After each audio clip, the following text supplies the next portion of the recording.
నమస్తే. ఇన్నాళ్ళు నన్ను సపోర్ట్ చేస్తూ, ఎంకరేజ్ చేస్తూ మీ ప్రేమని నాకు అందిస్తున్న ప్రతి ఒక్కరికి కృతజ్ఞతలు. అలాగే ఈ వీడియో కూడా ఖచ్చితంగా మీకు ఉపయోగపడుతుంది. లైక్, షేర్ అండ్ సబ్స్క్రైబ్ చేసి మీ సపోర్ట్‌ని నాకు అందించండి. అలాగే ఈ వీడియో పట్ల మీకున్న అభిప్రాయాన్ని కామెంట్ సెక్షన్‌లో కామెంట్ చేసి తెలియజేయండి. ఇప్పుడు వీడియోని చూద్దాం. నమస్తే. Welcome to our channel. నేను పద్మిని. ప్రస్తుతం మనతో పాటు ప్రముఖ ఆధ్యాత్మికవేత్త, వాస్తు జ్యోతిష పండితులు, లలిత ఉపాసకులు, వాస్తు జ్యోతిష శిక్షణ నిపుణులు బ్రహ్మశ్రీ నానాజీ పట్నాయక్ గారు మనతో పాటు ఉన్నారు. మాట్లాడదాం. నమస్కారం సార్. శ్రీమాత్రే నమః. సార్, ప్రతి ఇంట్లో ఇంచుమించుగా ఉండేటటువంటి ఒక సమస్య, మా ఇంట్లో వాళ్ళే మమ్మల్ని చూసి ఏడుస్తున్నారండి, మా ఎదుగుదలని డైజెస్ట్ చేసుకోలేకపోతున్నారు అనేది వింటూనే ఉంటాం కదా సార్. కొన్ని ఫంక్షన్స్ లో అయితే వస్తే ప్రస్ఫుటంగా మొహాలు చెప్పేస్తూ ఉంటాయి, వీళ్ళు ఏడుస్తున్నారు రా బాబు. అది ఏ గృహప్రవేశం ఫంక్షన్, అమ్మ బాబోయ్ తట్టుకోలేము దాన్ని మాత్రం. ఇట్లా అంటే ఆశ్చర్యం అనిపిస్తుంది. కొన్ని ఫ్యామిలీస్ చూస్తే అందరూ కలిసి కొట్టుగా ఉండి చేసుకోవటం అసలు నిజంగా అదృష్టం.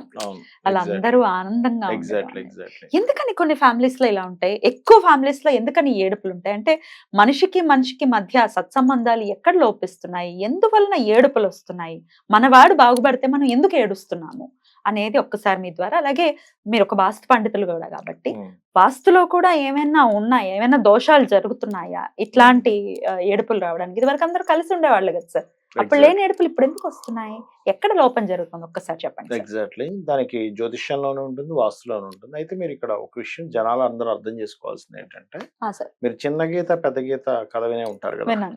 ఒక గీత గీస్తే దాని పక్కన ఎవరైనా సరే పెద్ద గీత ఉంటే ఇది చిన్నదైపోద్దని ఫీల్ అవుతాడు. అలాగే ప్రతి ఒక్కరికి ఏంటంటే ఎందుకు ఏడుస్తారు అంటే, వాళ్ళ ఫ్యామిలీలో ఆ వ్యక్తి కనుక పెద్ద అయితే అందరూ అతన్ని కీర్తిస్తారు, మనల్ని మర్చిపోతారని ఒక భయం.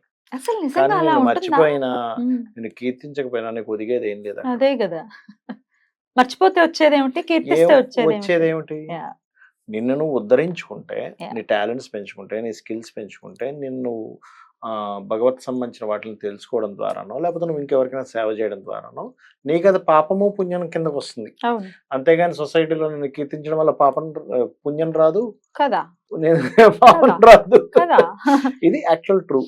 ఇది తెలుసుకోకుండా ఏంటంటే పక్కవాడు ఎదిగితే నేను డౌన్ అవుతానేమో, పక్కవాడిని అందరు పోనీ అదేదో బిజినెస్ కాంపిటీషన్ కూడా కాదు, ఇంట్లో ఇప్పుడు పోనీ ఒక షాప్ ఉంది, ఈ వ్యక్తి ఏదో తక్కువగా అమ్మేస్తున్నాడు, మనల్ని దెబ్బతీస్తున్నాడు అంటే దట్ ఈస్ డిఫరెంట్ కేస్. ఆ షాప్ వాడర్ సేమ్ ఇది కాంపిటీషన్ బిజినెస్ పాడు చేయడం కోసం ఇలా చేస్తున్నాడు అనడానికి అది వేరు అని. అలా కూడా లేకపోయినా వాళ్ళ పిల్లలు కొంచెం బాగా చదువుకుంటున్నారు అనగానే అమ్మో వాళ్ళ పిల్లలు చదివేసుకుంటే మన పిల్లల గురించి ఏమైనా అనుకుంటారేమో, వాళ్ళు కొంచెం చక్కగా ఒక 2 ఇల్లులు కట్టుకున్నారు, 1కి 2 ఇల్లులు కట్టుకున్నారని అమ్మో సొసైటీలో మనకు ఒకటే ఇల్లు ఉంది కదా, వాళ్ళకి 2 ఇల్లు ఉన్నాయని వాళ్ళకి కీర్తి వచ్చేస్తుందనేమో. ఒక మంచి కారు కొనుక్కోగానే ఒక ఏడుపు. అంటే ఎందుకంటే ట్రూ తెలుసుకోకపోవడం వల్లే ఇది. అందుకే మనకి భగవద్గీత గనక రెగ్యులర్గా గనక మనం వినడము చదవడం చేస్తుంటే ఇలాంటి ఇల్యూజన్ అంటారు దీన్ని. ఇది ఒక రకమైన జబ్బు. ఏడుపు అని కూడా ఒక జబ్బు అంటారు. ఏడుపు ఈజ్ క్లియర్లీ జబ్బు అమ్మా. ఆ జబ్బు ఏంటంటే మనోవైకల్యంలో ఒక జబ్బుగా చెప్తారు శాస్త్రంలో. అంటే నువ్వు ఇంకొకరి మీద నువ్వు ఏడుస్తున్నావు అంటే ఫస్ట్ ఆఫ్ ఆల్ నిన్ను నువ్వు తెలుసుకోలేకపోతున్నావు. నువ్వు ఎలా ఇంప్రూవ్ అవ్వాలో నీకు అర్థం కావట్లేదు, లేదా నీకు అంత టాలెంట్ లేదని నీకు నువ్వు ఒప్పుకుంటున్నట్టు ఏడుస్తున్నావు అంటే అంతే. ఇప్పుడు వాళ్ళకంటే నువ్వు ఎదగలేనని ఏడుస్తున్నావా, ఎదిగినందుకు ఏడుస్తున్నావా? ఎదిగినందుకే సార్ మేజర్ ఏడుపు, ఎదిగినందుకు. నేను అనేది అదే, ఎదిగినందుకు ఏడుస్తున్నావా అంటే ఎదగలేనని కూడా ఏడుస్తున్నావా అంటాను నేను క్వశ్చన్ వేస్తాను యాక్చువల్గా. ఎందుకంటే నువ్వు ఎదగలేనప్పుడే కదా నువ్వు ఏడవాలి. అంటే నీకు కాన్ఫిడెన్స్ లేదా అనేది మనం ప్రశ్నించుకోవాలి. మనం అంటే ఇన్సెన్స్ మనం ఏడ్చే వాళ్ళం కాదు, ఆనందించే వాళ్ళం. ఎప్పుడైనా మనకు కూడా రావచ్చు. ఇప్పుడు నేను అనుకోండి, ఎందుకు రాదు, మానవ మాత్రమే కదా, అది రాకుండా ఉండాలంటే ఏం చెయ్యాలి సార్? నిజం ఒప్పుకోవాలండి. ఎగ్జాక్ట్లీ. అయితే ఒకటి, ఫస్ట్ ఆఫ్ ఆల్ భగవద్గీతను కనుక రెగ్యులర్ గా వింటే ఈ థాట్ అసలు ఫస్ట్ రాదు. ఎందుకంటే ట్రూత్ అనేది తెలుస్తుంది.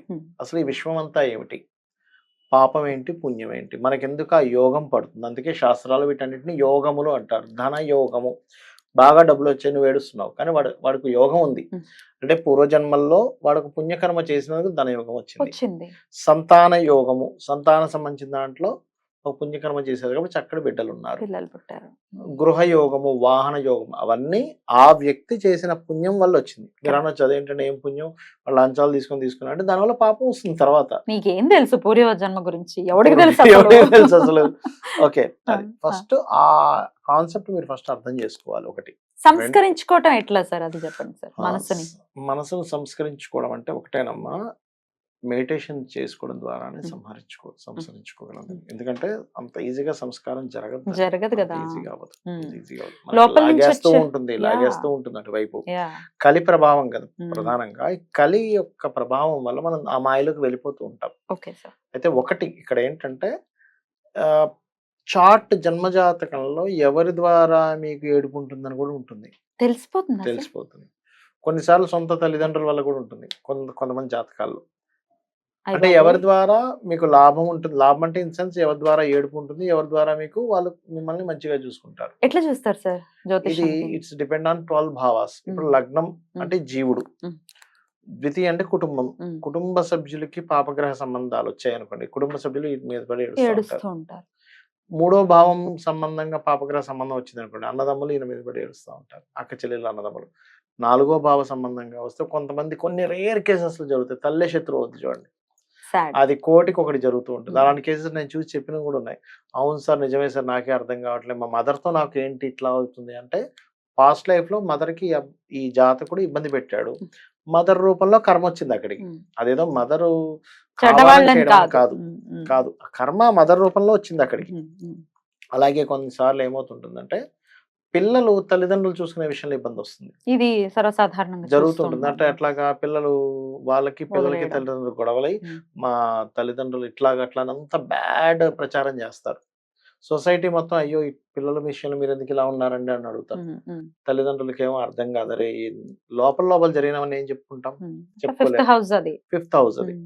6th హౌస్ అయితే గనక మేనమామ తరపు నుంచి వస్తుంది. మా మేనమామ ఇలా చేశారండి, మాకు ద్రోహం చేశాడు, ఇట్లా మా మీద ఏడ్చారు, దానివల్ల మాకు చాలా నష్టం జరిగింది, వాళ్ళు చేసిన ఆస్తి రానివ్వలేదు. పిచ్చి వల్ల ఇవన్నీ ఇవ్వలేదు, అట్లా చెప్తూ ఉంటారు. 7th హౌస్ వల్ల వస్తే జీవిత భాగస్వామి ద్వారా. అంటే కొంతమంది ఎలా అంటే ఇప్పుడు భార్య ఒక పొజిషన్ లో బాగా ఎదుగుతుంది అనుకోండి, భర్త తట్టుకోలేడు, ఇద్దరు జాబ్స్ చేసారు, లేదా ఒక్కోసారి భర్త మంచి పొజిషన్ లోకి వెళ్ళిపోయి భార్యకి రాకపోతే కూడా తట్టుకోలేని కేసెస్ నేను చూసా. అయ్యో అంటే మెయిన్ గా ఇది జెంట్స్ కి జరుగుతుంటుంది, ఈగో క్లాషెస్ వల్ల.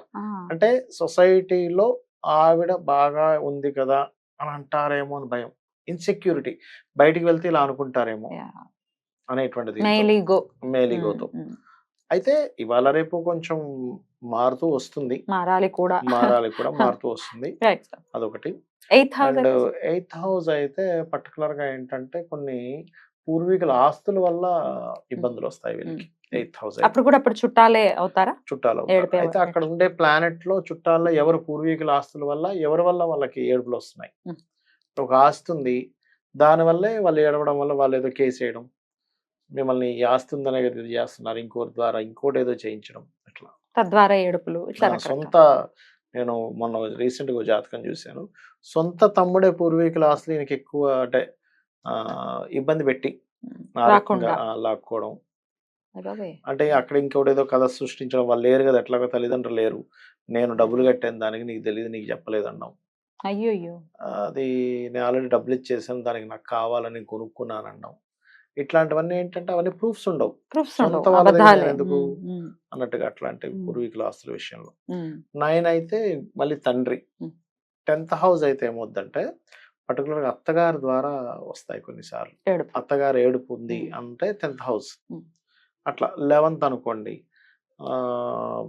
పర్టికులర్ గా ఏంటంటే రిలేషన్స్ లో కాదు కానీ మీరు బాగా ఎంజాయ్ చేస్తున్నారని ఏడుపు ఉంటుంది బయట వాళ్ళకి.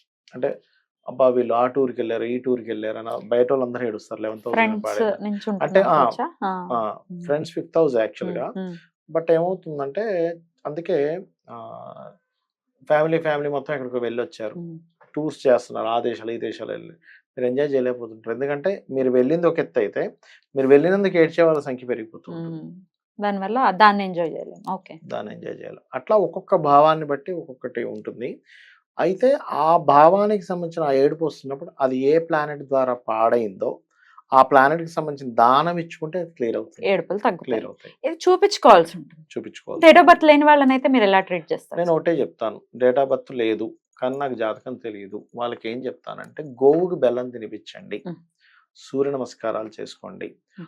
ఓం మిత్రాయ నమః అనే మంత్రం ఎక్కువగా చేయండి, మీ చుట్టుపక్కల వాళ్ళ ఏడుపులు తగ్గిపోతాయి, ఖచ్చితంగా తగ్గుతాయి.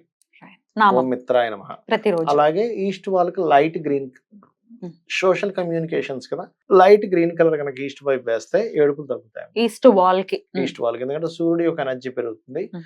జయ ఇంద్ర ఈ కాంబినేషన్స్ బాగా యాక్టివ్ అవుతాయి మనకి. రైట్. ఇట్లా వాస్తుకు సంబంధించి ఇట్లాంటి జాగ్రత్తలు తీసుకుంటూ మిత్రాయ నమః అనే నామాన్ని చేసుకుంటూ ఉంటే ఏడుపులు తగ్గటం అనేది చాలా తగ్గుతాయి. Right. ఇంకా మీకు బాల్కనీ ఉంది ఈస్ట్ సైడ్ అంటే కొన్ని మొక్కలు, చూస్తున్నామా? ఎందుకంటే what gives around that comes around అని అంటూ అంతే ఉంటారు. అంతే మనం ఏది ఇస్తే అదే తిరిగి వస్తుంది కాబట్టి ఎగ్జాక్ట్లీ. మనల్ని మనం సంస్కరించుకుని ఆ తర్వాత మనకి రాకుండా ఉండాలి అనేది మనం డెఫినెట్ గా మార్చుకోవాలి. రైట్ సార్, చాలా బ్యూటిఫుల్ గా ఎక్స్ప్లెయిన్ చేశారు. Thank you so very much sir. నమస్తే. శ్రీమాత్రే నమః.